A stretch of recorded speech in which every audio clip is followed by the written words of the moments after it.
Hi, my name is Mike Dillard, and this is Self-Made Man, the podcast for men who want to leave their mark on the world and create a legacy of honor, integrity, and achievement in every aspect of their lives.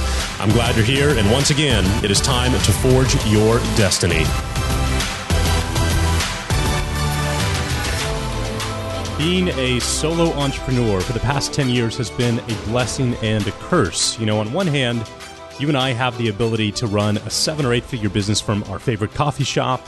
We don't have an office, we don't have overhead, there's no hassles, and we have complete freedom. On the other hand, that business model has a limited capacity for growth and potential impact. Essentially, we've chosen the scalpel instead of the bulldozer, which is completely fine, but that comes with a consequence that I've become more and more aware of over the past years, which is best summed up using the word blindness. We live in a bubble and an ecosystem that's designed to support our solo businesses with services like Lead Pages, ClickFunnels, MailChimp, Aweber, Infusionsoft, Samcart, 99 Designs, Odesk, our little small traffic agencies, and our virtual tech teams. We go to the same events, we read the same books, and we use the same tools and resources, and we all at some point tend to play follow the leader. And eventually, you might even become the biggest fish in your tiny pond, and that is the problem. Because just over the hill, right next to you, is a massive ocean filled with whales where you and I are just minnows. Well, today's guest is a crystal clear example of the risks you take if you continue to think small. If you live outside Silicon Valley, there's a good chance that you haven't heard of Wayne Chang, but you should have. Wayne is 33 years old, and yet his resume reads like that of someone twice his age. He's the founder of Crashlytics, which was acquired by Twitter for a substantial amount of money, and he's an investor in 5 additional companies which now have valuations over $1 billion, including Dropbox, Gusto, Planet Labs, and JetSmarter. So he has clearly figured something out here that we have not, but that is going to change today. If you want to burst your bubble so that you can see your business in a new light, if you want to ditch the pond and dive into the ocean to become a whale, this will be one of the most valuable interviews that you will ever hear. Now, before we dive into our talk with Wayne, I've decided to change up the intro before each show here. And moving forward, I want to share a tool or a resource with you that will add some value to your life immediately right here at the very beginning of the show. So to kick us off this week, I'd like to plug you guys into one of my favorite podcasts, The Art of Charm, hosted by Jordan Harbinger. So Jordan's been a guest on Self-Made Man twice over the past year, and he runs one of the best shows in the world for entrepreneurs and personal development. The advice he's provided me has been priceless, and I have a lot of gratitude for Jordan and what he's brought into my world. So if you hadn't subscribed to The Art of Charm, definitely go check them out at artofcharm.com. And with that being said, please welcome Wayne Chang. Welcome back, everybody. Mike Dillard here, and today we're going to be speaking to an unbelievably successful entrepreneur who comes straight out of the heart of Silicon Valley that you probably haven't heard of in our smaller circles outside of California, but he has a hell of a career, especially for when you consider the fact that he's only 33 years old. But Wayne Chang, welcome to Self-Made Man. I'm so excited to have you here today. Thank you for having me. Absolutely. So, you know, as I was introduced to you by a friend of mine who met you through your talk and your participation with Ivy, and we're going to dive into that here in a little bit later. But he said you have to interview Wayne. The guy's got a track record that's absolutely unbelievable, and I hear that often. And then I dove into your resume, if you will, and I was just, holy smokes. You know, this is pretty amazing, and we're going to go through some of your list of wins here throughout the show. But if you would, for those who have not come across your work, they've most definitely come across some of the companies that you've been involved in. But tell us a little bit about yourself and your story, and go back as far as you'd like to, and how you became an entrepreneur. Sure, yeah. So maybe I'll just go professionally first, since it might be easier that way. So I started coding when I was 7 years old. So my godmother, she's amazing. She gave me an Apple IIe when I was 7 years old, and it could have been anything. It could have been like a piano, could have been like a nice baseball bat or something. But it was just like a tiny little machine. I thought it was a TV at first, and then the darn thing didn't work. And I was like, I thought I can watch cartoons on it. And I pressed the little thing in front of it, and all of a sudden I see like the screen reacting to what I'm pressing. And I was like, oh, this is really cool. So then fast forward a few months, I'm going to the library. I'm taking out books about coding, and I'm literally transcribing maybe like 100 pages at a time, 20 pages at a time of just code into the computer. And I was able to create games off of that, like Space Invader or whatever it is. And then by like modifying the code a little bit, I learned very organically how the machine works. So then I started creating my own software off of that. And by the time I was 11, I started my first company. And that company was ranked by Alexa, which was a rating service back then, as like 367 most popular site in the world.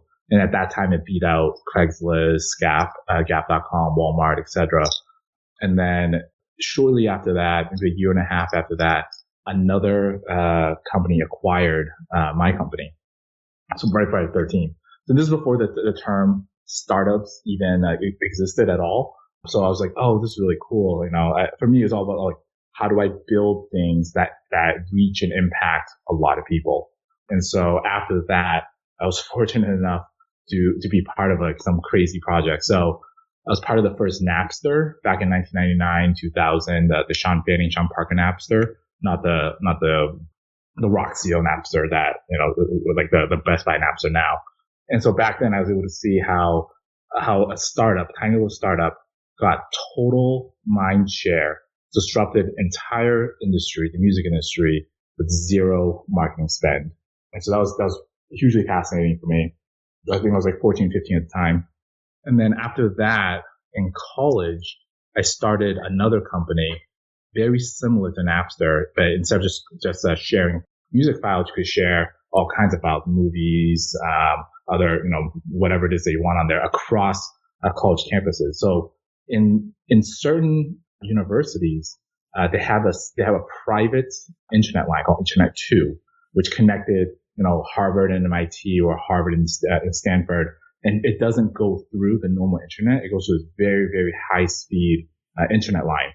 And so what I did was I created software that utilized the internet line. And so that was very, very popular with the students. And during that time, it was also the time another no-name company that you would never heard of started up as well, 2004, called the Facebook. And so that company, obviously want to be one of the best companies in the world right now. And but Zuckerberg and I were both looking at the same demographic, college students, and we were targeting it in different vectors. He was going after it through social networking. I was going after it through file sharing. And both of us at the time didn't know which one would win out, which one had the most utility, right? So so either social networking, because at the time there was like MySpace, Bebo, High Five, Friendster, and all this other stuff. And Facebook, was at the top of that. And then on my side of it, with college students, there was Nutella, Kazaa, and all kinds of other software as well. And i2Hub was perfectly at the top as well. So he created a software called Wirehog to compete with i2Hub. And Wirehog, it didn't do that well. It got maybe like, I don't know what the usage number was, but he shut it down shortly afterwards.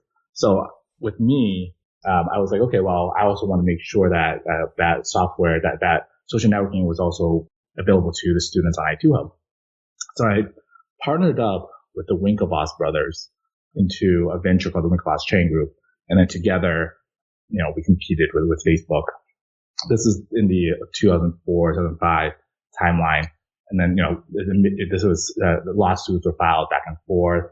I'm actually I'm engaged in litigation still related to that startup. Wow. Yeah, I know. It's crazy. The law is, it's a very long process. After that, I was part of the genesis story of Dropbox. Drew Houston, he applied to Y Combinator, and then he actually got rejected because Paul Graham didn't like single founders. And then so he came to my apartment in Boston. We talked for maybe like 3 or 4 hours, and he asked me, he wanted me to become the second co-founder because I knew him for a couple of years by that point, because we used to host these like awesome brunches for the startup ecosystem in Boston back then. And he asked, and I asked him, how many other file sharing companies are there? file syncing companies are there? And he said 119. And I'm like, 119? Like, you have that many competitors already and would be the 120th? And he said, yeah, but how many do you use? So, which is none. So then we teamed up. I funded it for about maybe like 8-10 weeks. And, we went out, we recruited the third co-founder, Raj, at MIT. And then we flew out to, Y Combinator in Palo Alto. And, I actually have a photo of the three of us, in that room. They have a tradition where every interview, they take a photo of the founders. So we're in that room and needless to say, they made the offer and the rest is history, Dropbox. After that, co-founded another company called Crashlytics. And Crashlytics, we raised about $1 million and then raised another 5 million 4 or 5 months afterwards. Within about 11 months from starting the company, to the acquisition by Twitter, we turned in that span, maybe like 42 to 76 or 78 times the initial seed capital. So Twitter acquired us after about a year from when we started the company to when we ended. And so very fortunate to looking back with Napster was file sharing, with i2 Hub, Connect You, and Facebook was social networking, with Dropbox was cloud, and with Crashlytics and Twitter, that was mobile. So I was very fortunate to be part of looking backwards these segments of the technology industry in those time. And then now I am advisor or mentor or board member or investor in about 55 companies and growing. So I'm sitting here thinking to myself, what's the common thread that's allowed you to have this string of just massive wins, right? How do you see the world? What are you telling yourself? How are you finding these opportunities? Is it just serendipity and being in the right place at the right time? But, give us some insight on how you approach business and just see the world so that you can see these opportunities. Yeah, there's no shortage of ideas. And that's one fallacy that happens that I hear a lot, where a lot of people are like, I just need the right idea. And so they try to contemplate a lot on those. But that's a waste. To me, that's a wasted effort. If you look at the world as like a stream of ideas, and the scarcity isn't in the idea itself, but it's in the ability, the skill set for the entrepreneur, for you, for me, for whoever, to identify in that stream of ideas which ones are the good ones, which ones are the bad ones, right? So knowing that it's like a river of ideas and you literally only have one bucket, you want to make sure you're capturing like the right amount or at the right moment, right? So that way, and the reason I say that is like, when you decide to choose that idea, you can only pursue that one. And so that's for like the next year or two, that's all you're going to be pursuing. And you're not going to live forever. We all die at some point. And so you only have so many shots at this. And so that ability to know which one is the right one is really important. And so I've thought a lot about this, looking backwards, I've analyzed it. A lot of it came intuitively, but it's really based off of like a few principles. So like one of them being, separating out these ideas as a painkiller or as a vitamin, right? So like the difference between a painkiller idea and a vitamin idea. So a vitamin idea means that, let's say I'm selling you a vitamin. I would say if you eat this every day, and of course you have to pay a monthly fee for this pill every day, in about 50 years, I'll save your life.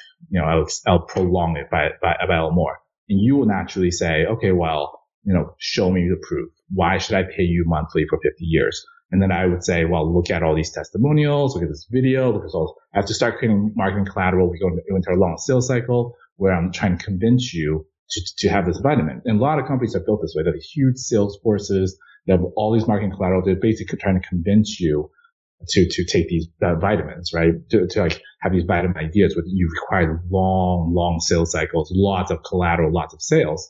I typically try to steer away from that, because that requires me to try to convince you to do something that you naturally wouldn't want to do anyways. The painkiller ideas are the ones where, similar situation, I have a bottle of painkillers and you're hurt in some way, God forbid, knock on wood somewhere, but like you're hurt in some way. I can say, this thing right here will remove your pain, right now. You will crawl over and beg for that painkiller, right? And then you will so it's like applying that to technology. You would search the internet for painkillers to your problem. And then all I need to do is make sure that I am discoverable, that I am part of that search for you, that you can then find me easily. And then the effects of this is actually quite amazing when put into practice. It means that instead of me hiring huge sales forces, huge marketing people, marketing team, lots of collateral, lots of sales cycles to try to convince you, it's the actual reverse. I can sell it to you much, much quicker. The sales cycle is much faster as a painkiller. You will tell your friends about it because your friends will also experience some sort of pain. Like, I know the answer to this. I went to these guys and they have the right product. They will solve your problems right away. The viralness of it goes out there when you're a painkiller. It just cuts down on the marketing spend. It increases mind share, increases the virality of it. It's just so much easier working on painkiller problems and ideas and startups than it is on vitamins and ideas and startups like that. What's the first example that comes to mind that would illustrate that? So I'll use my last company as an example. So last company was it's a company called Crashlytics, and Crashlytics is definitely a painkiller. And the reason why it's a painkiller, so my co-founder and I, Jeff Cyber, he experienced a problem with apps crashing when he was coding the iOS app for Box, the storage company. And he wrote the solution, and he's wondering, why hasn't Apple fixed this? Why hasn't Google fixed this? And so he brought me on board, and we talked about it at a cafe. And he's like, the first time I've seen an idea, I'm like, you're telling me that Apple has not solved this problem. They have not given app developers insight into why their apps crash. And I couldn't believe it. And so he showed me the product was really crude and it wasn't that great, which is fine. It's a prototype. So it wasn't really commercialized yet in any shape or form. It's just more like a technology demo. And so I immediately called a few of my contacts. And so one of them was the guy that headed up the Weather Channel app. And the Weather Channel, I asked him, hey, what do you do right now to solve your app's crashes? And he's like, oh, Wayne, we've had this problem solved. We pay this guy 6 figures, and he goes into the app store and he reads the reviews, and through his reviews he tries to figure out why it crashes. And I'm like, this is state of the art in mobile app development, and that's how they are triaging this. How they're diagnosing. Some guy is reading app reviews, and I'm like, okay, wait. So then I call up another guy, and this guy, he's at agency. So about 60-70% of all apps created are going through these agencies, right? So these agencies are producing lots and lots of apps. And so I'm like, okay, what do you do? And he says, well, if we can't figure it out internally, then what we'll do is we'll contact the customer and we'll send them an identical phone. They switch out their SIM card and they put the other one in a Ziploc bag and ship it back to their labs. And I'm thinking, okay, this is definitely an issue. If this is a state of the art in app development with the smartphones and with iOS, there's a big problem. So we co-founded Crashlytics, me and Jeff, and it actually turned out that it was a painkiller. And I was hoping and praying it was, and then it was proven it was. So by the time we got acquired, we were on 300 million devices, and now we're on about 2.5 billion monthly active devices. And that number will be bigger. There's just not more of those devices in circulation. So we're actually at close to 100% of all iOS and Android devices. So is this why I see the little pop-up window that says, will you give us permission to send the report back to Apple or whatever? Yeah, exactly. So so we're privacy policy agnostic, meaning that some of them might bake that into their own, terms and services or whatever. Others will explicitly ask you permission to hey, can I send diagnostic data back to our servers or passwords or whatever? Yeah, that's us. That's awesome. That's super cool. So yeah. The example I was thinking of was Instagram. When it comes to the trouble of sharing your photos with your friends quickly and effortlessly, boom, Instagram, done. There you go. So I come from an area of entrepreneurship, kind of the self-taught internet-based solopreneur, if you will. And I've built a couple of very successful businesses where I've been the biggest fish in my little tiny pond. And I'm sitting here wondering, like, what is the difference between someone like yourself and other of your other peers, and someone like myself, where there's just a scale, or there's something in the way that people who have businesses like mine, we're not seeing something, or we're not thinking about it the right way, and I'm trying to figure out what that is. Interesting. Okay. It's a bit vague, but well, to give you an example, like my last business, I just had a membership site in the education space, and within my first week, I had 8,600 customers sign up at $97 a month. So we did about $3 million in revenue in the first week, and about $10 million in the first year, and it kind of just topped out, and it was basically a private blog where I posted video interviews and things like that, and people kind of followed along, with my story. But that's kind of where it ends. And then you look at maybe a similar model might be a Skillshare or a Creative Live or a Udemy or a Lynda, where these are also learning-esque models and businesses, but they're these massive platforms that are worth hundreds of millions of dollars. And there's this whole industry, around the solopreneur kind of model. And I don't think a lot of us are thinking big enough or looking at business in a way that will allow us to maximize the opportunity and what it is that we're providing. Yeah. So I get these questions a lot when I give talks at universities, and the way that I tell them, and when I'm advising or mentoring the startups that I'm part of, I tell them, like, in year one, at the very least in year one, you can only focus on either revenue or market share or distribution, right?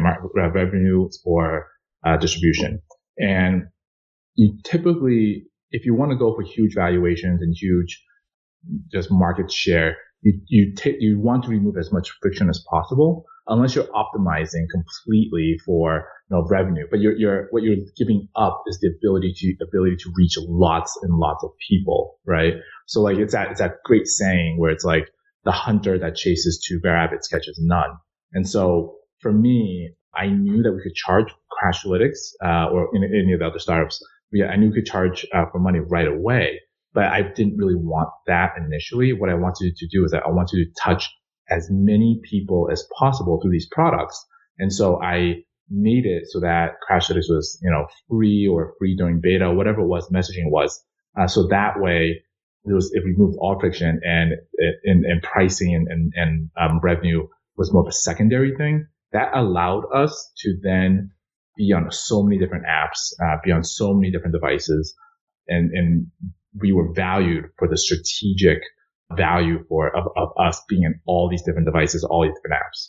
And that gave us that huge leg up. So that's huge, right? So that's a huge piece of the puzzle, because as a smaller solo entrepreneur, typically we don't have that luxury. Like, I've got to grow the business and make a profit, because that's what pays the bills, right?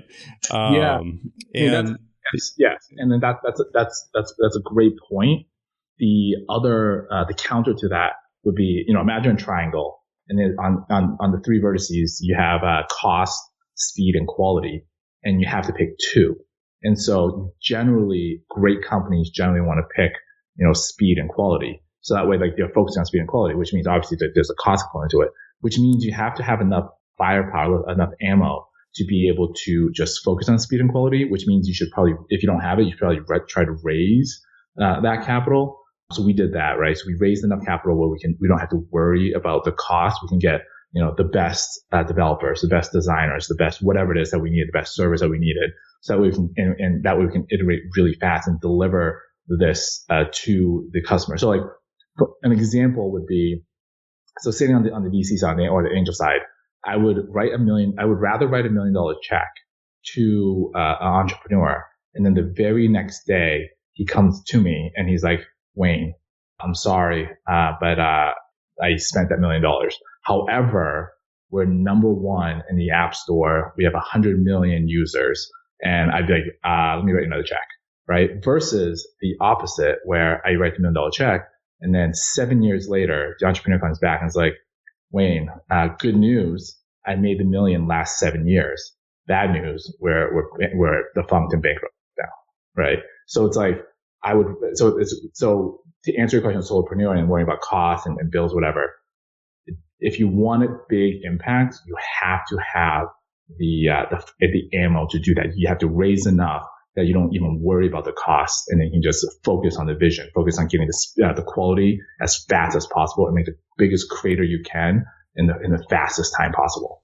Fantastic advice, and taking it down to the next step. If this is your first time raising capital, you're not familiar with the process at all. How do you go about that without getting taken advantage of? How do you, is it an education issue? Of course, dive into a couple of books, but still from an experience standpoint, you're sitting across the table of someone who's been doing this for 30 years. They're using language that you can vaguely, call familiar. How do you go about that process without, losing your shirt? Sure. Yeah. So this is actually a great thing. I typically hate the raising money scenario. It's very, it puts entrepreneurs at disadvantage. You're, hat in hand, basically almost like begging for money. I like to tell, the entrepreneurs that I assist that it's very, very similar to dating, right? You don't the natural human behavioral thing is you're not attracted to someone who's desperately chasing you. You're sort of attracted to what you can't have. So, translating that into raising capital land, if you tell an investor, hey, we're not raising. Number one, we're not raising. Number two, we have a lot of interest from a lot of other, angel investors and VCs. And, we're just not raising at this time. It immediately puts the VCs at defensive. You sort of disarm them, right? So now they're used to a situation where hey, why don't you come into our boardroom, partners meeting, come in at 9:45, do your presentation, and we'll be there and we'll ask you questions. What that means is, hey, there's a 9:15 meeting for another startup, and there's going to be a 10:15 meeting for another startup. You can have the one in between that, and then we're probably going to do pattern matching between the other startups before you and after you, and you'll be at a home turf in our boardroom. Thank you very much. And I tried to avoid that completely. When raising capital, my last company, I didn't go to the boardrooms at all. I asked them to meet me on Newbury Street in Boston at Trident Cafe, and I said, hey, can you bring Chip Hazard and David Aronoff, two great guys, and we literally had brunch at Trident Cafe, and we ordered these mega tots, great breakfast item, and we're sitting there, and we're having a milkshake, not the healthiest thing in the world.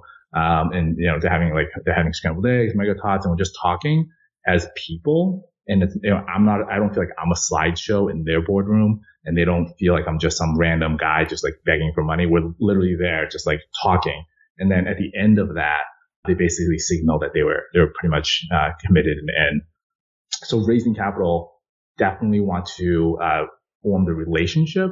And typically, we didn't even create a deck at all, because it was more about, I really wanted to get to know the people in the first place. And I would tell them, it's not the money that matters to us. It's the people around the table, especially when things go south or there's a rough patch. We want to make sure the right people at the table that can, help us, push the boulder down. Yeah, that's huge. That's awesome. Man, there's a couple of ways that we could go from here, but one of the pieces of advice that I saw in a previous interview that you did was knowing when to pull the plug on something. Mm. And you're one of the only people that I've seen even bring that up as a topic. And I thought it was unbelievably valuable advice and extremely helpful that people should hear from you on. Yeah. You actually pick up on really good spots on a previous interview. The advice there, it's super, super, super important. It's more important to know when to kill something than when to start something up. You can start 10 million different projects at once. Obviously, that won't do you any good, because the human mind can only really focus on one thing at a time, and there's context switching costs and things like that. But if you start something and you don't know when's the right time to kill it, there's a natural tendency to keep it going, because you have the psychological thing of like, okay, well, I already invested a week's time into it. I might as well put a few more days into it. And this thing keeps on going and going. And it's by the time it's like a 1 year, you're like, well, I just spent all of this year doing it. I'm going to give it another month or two. Maybe then things will magically get better. And I found a lot of percentage entrepreneurs, they don't really know that. And so they fall into that sunk cost fallacy where, they just keep going 3 years later, 5 years later. And then they look back and they're like, man, I don't know why I did that for 3 or 5 years. And by that time, their career is, they've already spent a significant amount of time of their working career time working on this hobby project that they thought was a startup.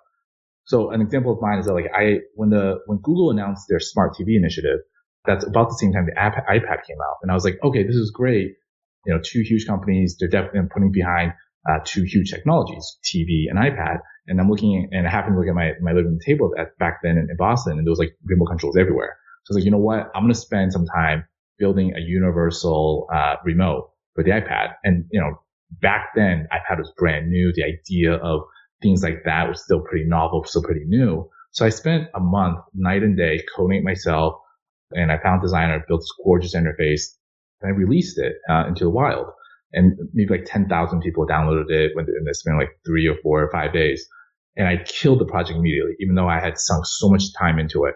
And the reason why was because for where I wanted it to go and the traction I wanted and like the change I wanted, the momentum wasn't enough. It just wasn't like the smart TV wasn't catching on as quickly as I had thought. The iPad interface was still, it was the first iteration of iPad. So it wasn't as smooth as I wanted it to be. And so I knew that if I had to spend a significant amount of more time to fix, on the technology side, but at the same time, Google TV wasn't prevalent enough. The smart TVs they weren't prevalent enough yet. So I knew I would have to commit significant amount more time to wait for the market to change, to wait for the iPad technology to get better, to work on the software itself, that I killed it. And then, a few months after that, I started Crashlytics. Yeah, it's a tough one, right? It's because, on the other side, it's like you get the advice, Gary Vaynerchuk every day, don't give up, right? Mm-hmm. The cartoon, right, where the dude's mining down and he's a foot away from the gold on the other side of the rock, if you just keep swinging. So, but just take that a little further. I'm not saying not keep swinging. In fact, I believe that in business, you really only need one home run and all of a sudden everything changes, right? So you actually want to take many swings, many shots, to do that. And so if you're stuck taking one shot, one swing on one idea over a long period of time, and there's no chance for hope, you're basically praying that something external that you have no control over, happens, then you're not really maximizing your chance of personal success, right? Yeah, that makes sense. That's a good context piece because there's conflicting pieces of advice and it's this gray area. And it's like, what, does someone just guess, on what they're supposed to do? But that's a really good insight. So, one of the things that I wanted to talk to you about was your approach when it comes to investing in other companies, as an angel or VC. And you've had a recent win that has just been absolutely huge. And I would love it if you would dive into that story. Yeah, JetSmarter. So a few years ago, a friend told me, hey, there's a cool app out there. It's called JetSmarter. And at the time I was like, okay, cool. I've never been on a private jet before. Want to check it out. And I saw it was an app. You download it and it was a few $1,000s a year and you can ride private jets. I'm like, this doesn't make any sense whatsoever. And so I was like, I'm going to try it. I might lose my money. Turns out I didn't. I rode my first jet that month. And I rode several more jets that month. And I'm like, wow, this is amazing. So I contacted the founders. I flew down to Fort Lauderdale, met with Sergey, met with his president, and we had over breakfast at I think the Ritz-Carlton in Fort Lauderdale, Miami. And I asked him about the model, and I asked him all these different questions, asking questions about me. There was time they were raising around, and I said, I would love to be part of this. It sounds amazing. I totally get the model. And so I got allocation in it. And then so I was very excited about it. And I started talking to my VC friends and I started talking to my entrepreneur friends. And I was like, this is great. It's you basically pay a one-time fee a year and get unlimited jets. It's amazing. It's going to transform the entire industry. And And the feedback I got was, I've heard of this before. It's called Blackjet. And I'm like, no, this isn't Blackjet at all. And then, but basically the failure of Blackjet in the marketplace and the sentiments from my friends about Blackjet was pretty prevalent in Silicon Valley, that they all thought that this idea was just another Blackjet. None of them invested. None of them committed. I still went in it because I just loved the team, loved the idea. And then so a few days ago, they announced that they were the latest unicorn in technology with a $1.6 billion valuation. And that was a great day. Celebrated. Yeah, I could imagine. So what is it about JetSmarter that's different about the others that caught your attention, besides the fact that you used the service and loved it, right? Yeah. So a lot of other services, they tend to focus on private aviation as, hey, we want to, like a transportation thing. So they looked at it as, we want to own the aircraft. So they have to get licenses. They have to actually, acquire those assets. They have costs to store it, fuel costs, all that kind of stuff. JetSmarter owns 0 planes.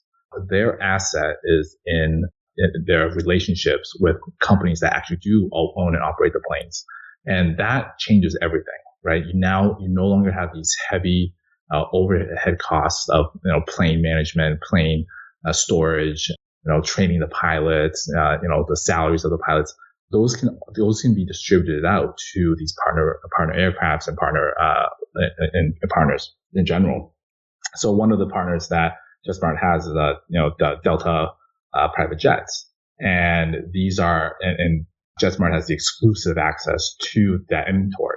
Things like that, where it's a different approach to it, intrigue me immensely, right? So like it's not just I'm just gonna acquire a bunch of planes and start my own airplane service. Like that's a very normal way to go about it, and it just carries with it all the traditional risks of having an airline, right?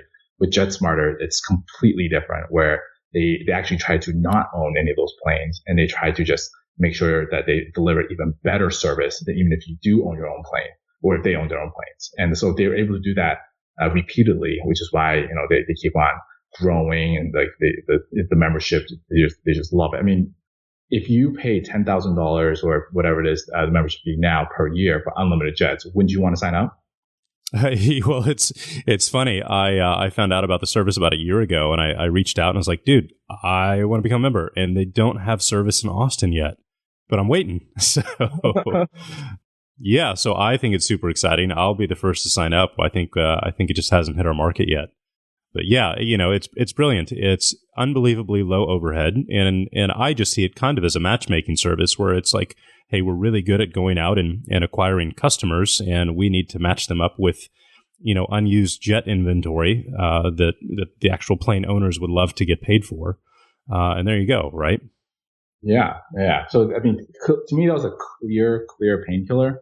The pain being long TSA lines, invasive pat downs, lost luggage, being at the airport 2 or 3 hours in advance, and plane delays, things like that. With JetSmarter, you literally just go on your Uber or on your car, go directly to the plane. You get on there, you land. So like in New York, if you actually land in New York, there's they can actually send a helicopter to land next to your jet and take you on the helicopter from the tarmac to the city itself, and then you'll be in the city in a few minutes versus like another hour waiting in traffic. And at a cost that, within the correct context here, is actually reasonable compared to previous, jet sharing types of services where you're still going to spend $10,000 to $15,000 a trip. If you take one trip, one of the New York, one of the cross country trips, it pretty much pays for itself, because even just a plane to do that would be about 30 to 50 grand. And here you're going cross country, and they even serve food from French Laundry, which I've actually never had yet, but it's supposed to be the best restaurant in the world. Yeah, that's awesome. That's so cool. Well, hopefully they'll be in Austin at some point, but maybe for South by Southwest week, we'll see. Well, that's awesome. So what are you super excited about next? What do you see on the horizon that you're really interested in? We've got a bunch of really cool tech coming online in the form of, VR and augmented reality. But what are you keeping your eye on? I mean, I'm actually doing this interview right now in my little VR lab. And the funny thing is, I haven't used VR in a while. And I tend to think of that as a signal to myself in the sense that it's probably not mainstream enough yet for daily use. I used it for maybe like a week just to keep trying it out. And then after that, I just found myself using it less and less. So I think the technology needs to get a little bit better before mainstream adopts it on a daily use space. I have come to the same conclusion. Yeah, I do. I have the PlayStation set up. I've had for about a month now. I used it, the first day or two, and whenever I have a friend over, I let them do a demo, and it's like this cool little experience. And then after a day or two, I'm like, well, okay, I really haven't used it since. And so, yeah, I've had an interesting take on it. Where trying it was the most mind blowing experience I've had in memory, and yet after that, I was totally over it. Yeah. So it's a really cool demo. There hasn't been a killer app for it yet. If there's something that would draw you to use it more, I think that would change everything. But from what they have now, it's more of like this is what could happen. In your mind, it's exploded because you can see the possibilities of it. But there hasn't been something that's like, I need to use this every day, right? So for me, I'm like, when are the productivity apps going to catch up? When can I actually check my email, do amazing cool stuff in VR space? That would make me want to use that because I'm much more productive instead of using my tiny little, MacBook Pro with a touch bar, right? I can go into VR space and I can be so much more productive. That killer app there hasn't happened yet, right? There hasn't been like a Skype for that either as well. Like I would love to do this interview, not on my laptop, but in VR, not there yet. So I think it's waiting for a great killer app before it gets there. The next thing for me though is like, back to your question of like back to your first question a few minutes ago about how I discern as an investor between different ideas. There are three things I pretty much look for. So one of them is, the founder credibility. Has this founder done it before? So like if a random person comes to me and is like, hey, I'm doing my 10th startup. My last 9 all exited beautifully. I would just write a blank check because the track record there is just phenomenal. Right? He's learned all these lessons and he's probably pretty much guaranteed home run on his 10th one if his last 9 were that great, right? Nothing's guaranteed, but like that's way less riskier than a first time entrepreneur. But let's say the first time entrepreneur does not have, a winning streak of 9 before him. So then now the next question I ask is, okay, great idea. Are you actually able to produce it, right? Does he have the capabilities to actually build that thing? Or is it just a talk, just vision? And then so that's the product risk, right? So like product market risk. So if he's able to say, yeah, I can build it myself, or I have a team to build it, I already have assembled, or my partner, my co-founder, he's a technology guy, he can build it, and we've already built a prototype. That reduces the risk. And then the third one is more social proof. So let's say it's first time founder doesn't have a track record, not able to build it himself. Then the third line would just be the social proof, right? So it's like, hey, Wayne, I can't build it myself, but it's great vision. And the first entrepreneur. However, the CEO of Apple and the CEO of American Express are on board as investors and advisors for this. That de-risks it because now that entrepreneur has shown that he's able to tap into these resources of other people, right? So it de-risks it like that. Those are the three things I generally look for very quickly to filter whether or not this requires a deeper dive into the next level of like, okay, well, how big is the market? What's the product look like? How does it feel? All that kind of stuff.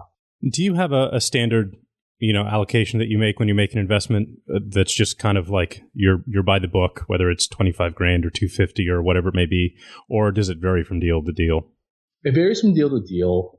I generally write checks between 25 grand all the way up to 500 grand. It's my own capital, so I'm not managing other people's capital. So, if I had like a $500 million fund, it would be a different story. I'm managing my own capital. So for me, I'm writing checks that are appropriate in that context. Yeah, no, yeah, absolutely. And that that's pretty typical. 100 grand to 200 or whatever seems pretty standard. On the money management side, what are some of the biggest lessons that you've had to learn in that regard? Because, you are a young guy, 33, you're dealing with some substantial, financial windfalls here. What have you had to learn in that regard? Wow. Less the financial stuff and more about just the perspective stuff. So I'm a very driven guy, and I spend 99% of my time trying to, be successful, trying to get there, trying to attain it. And then it happened. And the fact that I spent 99% of the time trying to get there showed in my own psyche, because now there's a moment in time where I had to wake up and I'm like, why am I waking up? What's driving me? Right. What's my purpose? Right. Like if I achieved my goal already. And so I had to redefine my purpose. And now it's more about, okay, how do I make an impact in more people's lives? Right. It's how do I spread information? How do I, help as many people as possible? That's what drives me now. But it took a while for me to shift my thinking about inwardly, and more about okay, now my new purpose is this, and now this is driving me. And how are you expressing that? How are you actually going about that process? So one of them is through angel investment. I take, these small stakes in these companies, and I give time to entrepreneurs and trying to coach the next generation of, it's really weird for me to say that, the next generation. I'm freaking 33 years old. and here I'm saying about the next generation. It's very weird, but I'm trying to influence, the startup ecosystem and economy, in that way. So one example is, I don't think psychology, the field of psychology, is as respected as it should be in technology. And for me, I believe the biggest companies, the best companies, are the ones that have internalized psychology as part of their company product, the culture, their way of thinking, and their way of approaching problems, right? So what does that mean? What do I mean by that? So one example, I'm gonna go two extremes. One example is you're a government agency, and you're like, hey, I need to collect information from citizens, and then so you've seen those things where it's you load up the page and there's literally 50 fields, and it's name, first name, last name, social, your addresses, just all this information, that your EIN, your whatever, all these different questions that are on that one single page, and you get a headache immediately when you look at that, right? Whereas if you go to the other spectrum and you apply psychology to that, where you're actually taking into account that you're not just there collecting information, but there's an actual human being that has to experience this. Then when you take that into account, your approach to your solution to that problem changes. So instead of asking for all these fields all at once, you might just say, well, all I really need right now is just your email and your password, to create an account. And then later on, if you decide you want to ship something, or I need your shipping address, I will ask you for that then. And then later on, if I need something else, it's basically trying to lower the cognitive load as much as possible and do it over the passage of time instead of doing it all up front, right? And the companies that really get that and really apply that, they generally win much more in the marketplace, because people aren't frustrated by it. They're actually delighted. They're like, wow, a lot of thought was put in this product. This feels great, right? Apple, as an instance, they put so much thought into the actual packaging of the iPhone, beyond just the iPhone itself, right? It's I had the privilege of meeting the previous worldwide director of marketing of Apple, and she told me that, the exact amount of time to unbox an iPhone was 4.3 seconds. And that was the right feeling of suction, for the thing. So they put tremendous thought into, the psychology of the person interacting with these products. Wow. That's awesome. It kind of reminds me of LinkedIn, for better or worse. But you put in your basic info, and then for the next 3 months, it's poking you to fill out the next piece and then the next piece. Yeah, but that makes sense. So do you have any projects that you're working on that is either diving into the behavioral study and the psychology side of that, or? Yeah, so I used to tell my team all the time that we don't engineer emotions. We don't engineer solutions. We engineer emotions, and that's really, really important, especially for engineering teams, because they will they will solve the problem in the most baseline way. Like on a very technical way, they'll be like, we solved the problem. And that's a very baseline. But what I want to do is push them harder to solve it for the actual end user, right? So like if you graph this out onto a graph, you'll see a baseline graph, and then above it, way above it, is like this is dot where we actually want to aim for. And so and then the in between is what I call it, like the delta of wow. And like that right there is what will drive tremendous like virality, tremendous user happiness. So quick example about this. At Crashlytics, we spent about a month building the core product. How do we report crashes to developers, and how do we tell developers the exact line of code that caused their crash? And so we did that in about a month, and that was great. But what I found out was to actually install that code, and it's not just us, it's across the whole entire mobile landscape. To install an SDK back then, you had to follow all these different steps. And it's like, Facebook back then had like this page that was like 30 pages long. And at the end of 30 pages, it says, okay, get ready to go, get ready to code. And then another example is like, a wiki page with like 50 different steps. And on step 17, it's like, okay, go here if you use the Mac. And there's like an additional 20 steps. Okay. And then return. And then another way of doing it, other companies did was like a 10-minute, 12-minute YouTube video with a guy with like a monotone voice, like move your mouse this way right. and drag over here. Yeah. Those like, and I'm like, this can't be the way that we start a relationship with our customers. We can't just say, okay, nice to meet you. Now read this Bible, or nice to meet you. And now watch this really boring video. Right. So we spent a month building that core product. And then we spent the next 6 months building the installer to install that core product. And it was a huge gamble on our part because we're not working on the core product. We're just working on that core installer.